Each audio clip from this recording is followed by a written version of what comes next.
Hello guys, welcome back to my channel. I hope कि आप लोग बढ़िया होंगे और आपकी स्टडीज़ भी बढ़िया चल रही होगी। तो आज का ये ब्लॉग होने वाला है a day in my life as a 10th grader. तो हे गाइस, ये है मेरा आज का टारगेट लिस्ट, जिसमें मुझे ट्रिग्नोमेट्री के क्वेश्चन सॉल्व करने हैं, बायो को नोट्स बनाने हैं और फिजिक्स में मैग्नीफिकेशन और मिरर फार्मूला वाले न्यूमेरिकल सॉल्व करने हैं। और अभी टाइम हो रहे हैं 4:10। तो देखते हैं कब तक ये सारे टारगेट कंप्लीट होते हैं। ओके, तो मैथ से शुरुआत करते हैं आज का सेशन। अभी मेरे स्कूल में ट्रिग्नोमेट्री का चैप्टर चल रहा था, तो चैप्टर ख़त्म हो चुका है और अब सर ने बोला था कि टेस्ट होगा इस चैप्टर का। तो अभी मैं आर डी शर्मा से कुछ क्वेश्चंस प्रैक्टिस कर रहा हूँ ताकि मुझे ट्रिग्नोमेट्री चैप्टर अच्छे से समझ में आ जाए। हॉनेस्टली जब तक मैं एनसीईआरटी बना रहा था तब तक कन्फ्यूजिंग लग रहा था, और अब मैं जब आर डी शर्मा बना रहा हूँ तब और कन्फ्यूजिंग लग रहा है और हार्ड भी लग रहा है। कहने को तो ट्रिग्नोमेट्री कुछ नहीं है, सिर्फ साइन थीटा कॉस थीटा का वैल्यू याद कर लो, पार्टिकुलर एंगल का वैल्यू याद कर लो और ट्रिग्नोमेट्री आइडेंटिटी समझ लो। लेकिन जब क्वेश्चन सॉल्व करने पे आता है तो ट्रिग्नोमेट्री ही मैथ्स का सबसे हार्ड चैप्टर बन जाता है। और इसमें सबसे हार्ड पार्ट वो वाला चैप्टर है जिसमें ट्रिग्नोमेट्री आइडेंटिटी आते हैं और जिसमें प्रूव करना पड़ता है LHS = RHS। इसीलिए मैं अभी आर डी शर्मा से क्वेश्चन प्रैक्टिस कर रहा हूँ, क्योंकि किसी महान पुरुष ने कहा था practice makes and man perfect. लेकिन कितना प्रैक्टिस करना है सो तो बताया नहीं और वो महान पुरुष निकल लिया।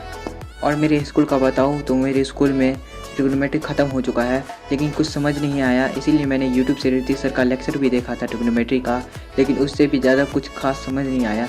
इसीलिए अब मैं वेटिंग कर रहा हूँ कि उड़ान बैच में ट्रिग्नोमेट्री जब पढ़ाई होगी तब मैं अच्छे से पढ़ लूँगा और तब और सारे क्वेश्चंस प्रैक्टिस कर लूँगा, ताकि बोर्ड्स के लिए कम से कम ट्रिग्नोमेट्री अच्छे से या क्लियर हो जाए। और एक फ़नी बात बताऊँ तो जब मैंने आर डी शर्मा लिया था तब मैंने ट्रिग्नोमेट्री के सारे क्वेश्चंस काउंट किए, जो कि 500 से 600 के अराउंड आए। तो मैंने सोचा हर रोज़ 25 क्वेश्चंस बनाऊँगा, ऐसे कर करके मैं पूरे आर डी शर्मा सॉल्व कर लूँगा।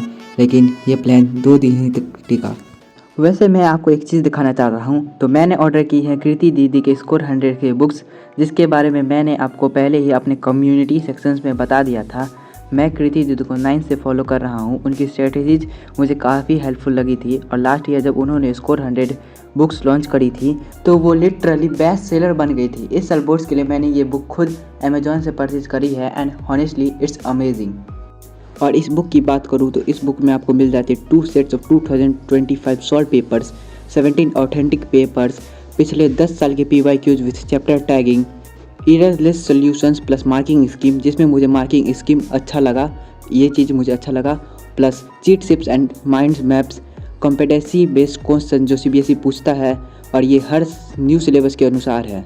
और इसमें आपको मिल जाते हैं टॉपर्स के हैंड रिटन नोट्स, मतलब हैंड रिटन नोट्स नहीं, हैंड रिटन सॉल्व पेपर्स, जिससे आपको पता चल जाएगा कि क्वेश्चंस का लैंग्वेज कैसे लिखना है। Seriously it's a total value for money combo. अगर आप अभी बोर्ड एग्जाम्स के लिए सीरियसली प्रिपेयर कर रहे हो, I would definitely recommend checking it out. Link description में है। जल्दी से बाय करो और अपने बोर्ड्स की प्रिपरेशन को और मजबूत बनाओ, और जल्दी से बोर्ड की प्रिपरेशन को ख़त्म करो। यहाँ पे मेरा फर्स्ट टारगेट कंप्लीट हो चुका है। यहाँ पे देख सकते हो मैंने इतने सारे क्वेश्चन सॉल्व कर लिए हैं, और अभी टाइम हो रहे हैं 6 PM। मुझे टाइम लग गया क्योंकि मेरा ट्राइपॉड जो ये है यहाँ से टूट गया था, इसीलिए बीच में टाइम लग गया था। तो मैंने अभी जुगाड़ लगा के इसको जोड़ रखा है। तो चलते हैं नेक्स्ट टारगेट की ओर। तो एक टारगेट कंप्लीट हो चुका है, और अभी मैं न्यूट्रिशन चैप्टर का डाइजेशन वाला पार्ट्स का नोट्स बना रहा हूँ।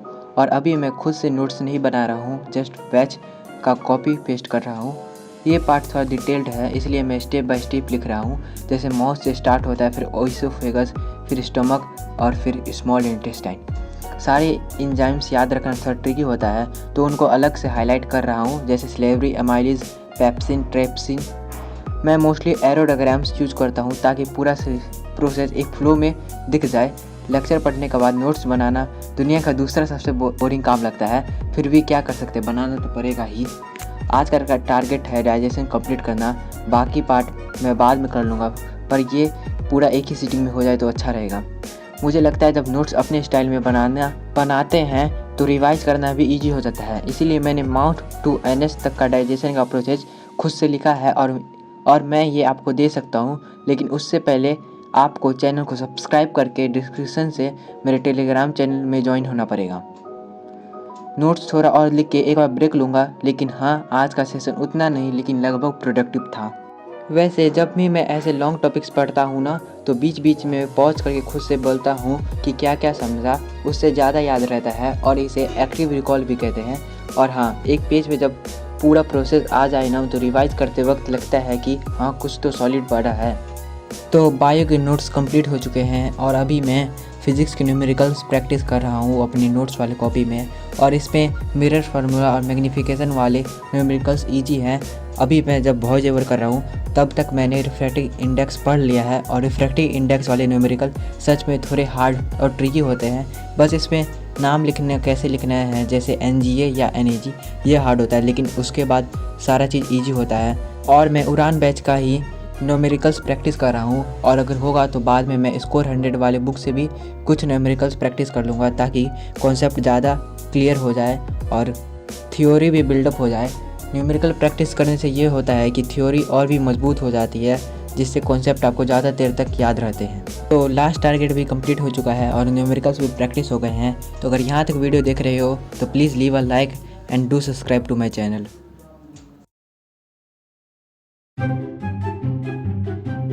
अभी मैं जा रहा हूँ पेन्स लेने मार्केट। वैसे तो मैं अपने BMW नहीं तो कावासाकी निंजा बाइक्स में जाता हूँ, लेकिन अभी मैं साइकिल से जा रहा हूँ। तो बाय।